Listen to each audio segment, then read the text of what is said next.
ആദ്യ നായിക for the people Pranathi എന്ന് പറഞ്ഞ ആക്ട്രസ് ആയിരുന്നു ആദ്യ നായിക. പഴയ നടൻ ജോസിൻ്റെ മകൾ. ഫോർ ദ പീപ്പിൾ അതായിരുന്നു ആദ്യ നായിക. ലൈഫ് ഈസ് ബ്യൂട്ടിഫുള്ളിലെ കേളി നിലാവ് ഒരു പാലഴി എന്ന് പറഞ്ഞ പാട്ടാണ്. അത് വിജയ് യേശുദാസിൻ്റെ ആദ്യത്തെ സോളോ ആയിരുന്നു.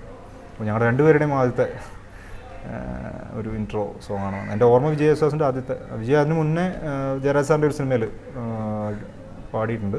അത് പക്ഷേ സോളോ ആയിരുന്നില്ല, മില്ലേനിയം സ്റ്റാർസ്. ഈ സിനിമയിലാണ് അദ്ദേഹത്തിൻ്റെ സോളോ ആദ്യത്തെ. അപ്പോൾ അത് അങ്ങനെ ഒരു അവസരം എനിക്കുണ്ടായി. അപ്പോൾ അതാണ് ആദ്യത്തെ പാട്ട്. സോങ് ചിത്രീകരിക്കുമ്പോഴാണ് ഞാൻ ആദ്യമായി മദ്രാസിലെ അതൊരു സെറ്റ് ഇട്ടിട്ട് നമ്മൾ ചെയ്തൊരു സോങ്ങാണ്. അതിലൊരു പോർഷൻ ആലപ്പുഴയിൽ ഷൂട്ട് ചെയ്യും, അതിൻ്റെ സെറ്റ് പോർഷൻസ് ചെയ്തത് മദ്രാസിലാണ്.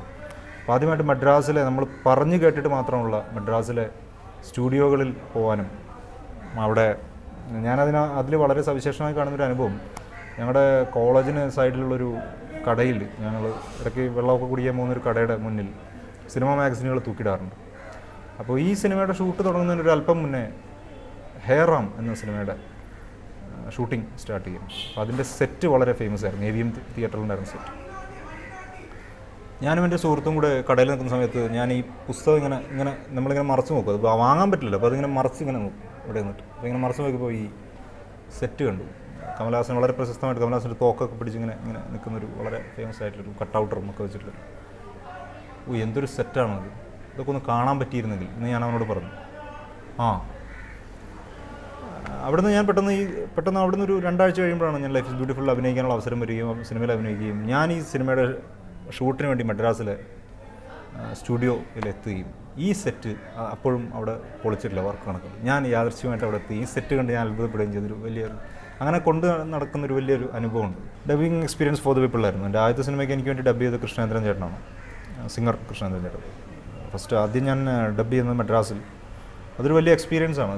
സത്യം പറഞ്ഞാൽ ഇതുവരെ ഒരു ഇൻ്റർവ്യൂവിലും ഈ ക്വസ്റ്റ്യൻ ചോദിച്ചിട്ടില്ല. അതൊരു വളരെ ഡിഫറെൻ്റായി തോന്നുന്നു. കാരണം ഒരു സിനിമയ്ക്ക് ഡബ് ചെയ്യുക എന്ന് പറയുന്നത് എൻ്റെ അഭിപ്രായത്തിൽ ഒരു വലിയൊരു പ്രയാസമേറിയൊരു പ്രോസസ്സാണ്. ഇപ്പോൾ ഈ ലൈവ് സൗണ്ട് പോലുള്ള സിനിമയിൽ നമ്മൾ അപ്പോൾ ഉപയോഗിക്കുന്ന ഇമോഷൻസ് അപ്പോൾ തന്നെ ക്യാപ്ചർ ചെയ്യാനുള്ള ടെക്നോളജി വന്നതിന് ശേഷം ആണ് നമ്മൾ ഡബ്ബിങ് എന്ന് പറയുന്ന കുറേ കൂടെ ദുഷ്കരമായൊരു കാര്യമായിരുന്നു എന്ന് മനസ്സിലാവുന്നു. അതായത് നമ്മൾ അപ്പോൾ കൊടുത്ത ഇമോഷൻ നമ്മൾ റീക്രിയേറ്റ് ചെയ്യാൻ ഒരിക്കലും സാധിക്കില്ല എന്നുള്ളതാണ്. അതിനോടടുത്ത് എവിടെയെങ്കിലും എത്താനുള്ളൊരു നമ്മുടെ ഒരു ശ്രമമാണ് ഡബ്ബിങ്. ഡബ്ബിങ് തീർച്ചയായും നമ്മൾ അഭിനയിക്കുന്ന പോലെ തന്നെ അല്ലെങ്കിൽ ഒരു പക്ഷേ അതിന് മുകളിൽ തന്നെ വളരെ പ്രയാസമേറിയ അല്ലെങ്കിൽ വളരെ ബുദ്ധിമുട്ടുള്ള ഒരു പ്രോസസ്സ് തന്നെയാണ്. വളരെ സൂക്ഷിച്ച് വളരെ നന്നായി, മാത്രമല്ല നമ്മൾ സ്ക്രീനിൽ വന്ന അപാകതകൾ ഒരു പരിധിവരെയൊക്കെ ഡബ്ബിങ്ങിൽ പരിഹരിക്കാനും നമ്മളുടെ പെർഫോമൻസിനെ കുറേ കൂടെ മെച്ചപ്പെടുത്താനും സാധിക്കും. അപ്പോൾ അത് എൻ്റെ ആദ്യത്തെ ഡബ്ബിങ് എക്സ്പീരിയൻസ്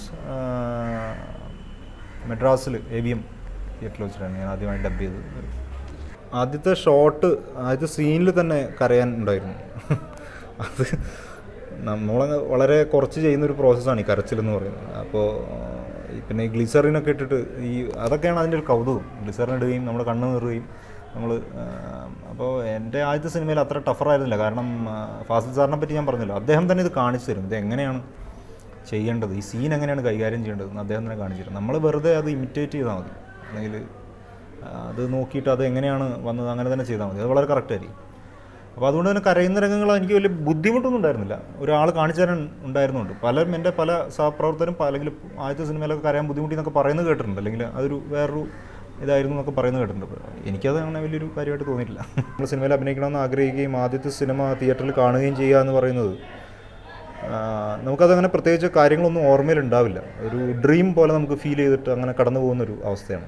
സത്യത്തിൽ അതൊരു സ്വപ്നമായിരുന്നു. അതിനെക്കുറിച്ച് കൂടുതലായിട്ടൊന്നും പറയാനില്ല. സിനിമയുടെ നിലവാരവും അല്ലെങ്കിൽ സിനിമയുടെ നിലവാരമില്ലായ്മയൊക്കെ തീരുമാനിക്കുന്ന സിനിമ ഉണ്ടാക്കുന്ന ആളുകൾ തന്നെയാണ്. നല്ല ഫിലിം മേക്കേഴ്സ്, നല്ല കഥകൾ, നല്ല ട്രീറ്റ്മെൻറ്റ്, പുത്തൻ ആശയങ്ങൾ കടന്നു വരികയും അതിന് കൃത്യമായ പ്രോത്സാഹനം ഓഡിയൻസിൻ്റെ അടുത്ത് കിട്ടുകയും ചെയ്താൽ മാത്രമേ സിനിമയ്ക്ക് വളരെ ശക്തമായൊരു നിലനിൽപ്പുള്ളൂ.